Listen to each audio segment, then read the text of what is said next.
स्वतंत्रता दिवस के मौके पर लाल किले से अपने संबोधन में प्रधानमंत्री नरेंद्र मोदी ने इंडियन इकोनॉमी की ग्रोथ को लेकर भी शक्ति की सप्तधारा का आह्वान किया और इसे 2047 तक विकसित भारत के लिए एक नया राष्ट्रीय रोड मैप भी बताया। चमक रही हो लाल किले की प्राचीर से पीएम मोदी ने हिंदुस्तान को विकसित बनाने के लिए 7 संकल्प लिए, जिन्हें उन्होंने शक्ति की सप्तधारा बताया। आज लाल किले की प्राचीर से मैं देश के सामने शक्ति की सप्तधारा का आह्वान करता हूं।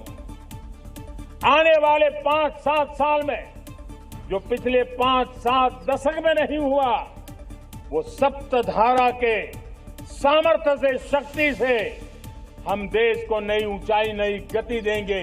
चलिए बताते हैं कि 2027 के लिए पीएम के विकास वाला ये रोड मैप क्या है। शक्ति की सप्तधारा की पहली शक्ति है मैन्युफैक्चरिंग पावर। इस सप्तधारा की दूसरी शक्ति है कृषि और खाद्य उत्पादन। टेक्नोलॉजी और इनोवेशन को पीएम मोदी ने सप्तधारा की तीसरी शक्ति बताया। सप्तधारा की चौथी शक्ति है गति शक्ति, जिसमें उन्होंने देश में सीमलेस हाई स्पीड कनेक्टिविटी पर जोर दिया। पांचवी शक्ति रक्षा बल है। छठी शक्ति है ग्रीन इकोनॉमी और ब्लू इकोनॉमी और सप्तधारा की सातवीं शक्ति है भारत की सॉफ्ट पावर।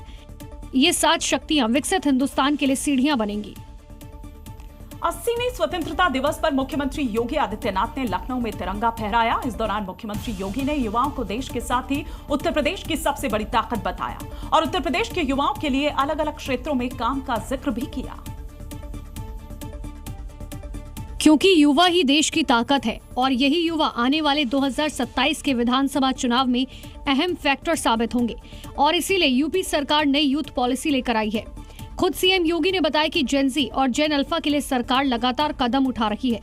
जेन जी और जेन अल्फा के लिए AI, machine learning, semiconductor, startup ecosystem, data centre, medtech जैसे क्षेत्रों में उत्तर प्रदेश ने तेजी के साथ जो कार्य आगे बढ़ाया है।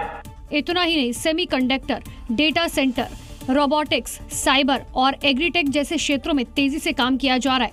इससे प्रदेश में निवेश और रोजगार के नए अवसर खुल रहे हैं, क्योंकि 2027 के चुनाव में तकरीबन 2 करोड़ युवा वोटर ऐसे होंगे जो फर्स्ट टाइम वोटिंग करेंगे और सरकार का फोकस उन्हीं युवा वोटर पर है। झारखंड में छात्र आंदोलन के बीच स्वतंत्रता दिवस के मौके पर रांची में विशाल तिरंगा रैली निकाली गई और इसमें आंदोलनकारी छात्रों के साथ बड़ी संख्या में आम लोग भी शामिल हुए। हालांकि प्रशासन ने भूख हड़ताल पर बैठे देवेंद्र महतो को इस रैली में शामिल होने से रोक दिया, लेकिन इससे आंदोलनकारी छात्रों के उत्साह में कोई कमी नहीं आने दी। देशभक्ति गाने बजाते, नारे लगाते इन लोगों की तिरंगा यात्रा शान से शहर में आगे बढ़ती जा रही थी।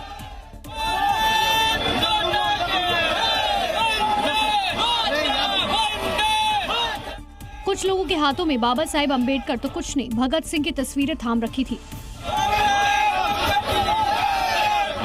हालांकि अस्पताल में भर्ती देवेंद्र महतो को इस रैली में शामिल होने से रोक दिया गया। ये लोकतंत्र में हम अपराधी हैं, हम अपराधी हैं, हम प्रशासन ने इलाज का हवाला दिया, लेकिन दूसरी तरफ कुछ सत्याग्रही व्हील चेयर पर बैठकर रैली में शामिल हो गए। सरकार से आज भी उम्मीद है कि आज 15 अगस्त हम लोग मंगा रहे हैं। 15 अगस्त के अवसर पर सरकार हम लोग के मांगों का पूरा करेगी। इतना दिन से 12 दिन से भूख हड़ताल पे बैठे हुए हैं, सरकार हमारी मांग को पूरा ही नहीं कर रहे हैं। देखते हैं इस रैली के बाद सरकार का और आंदोलन का कैसा रुख रहता है।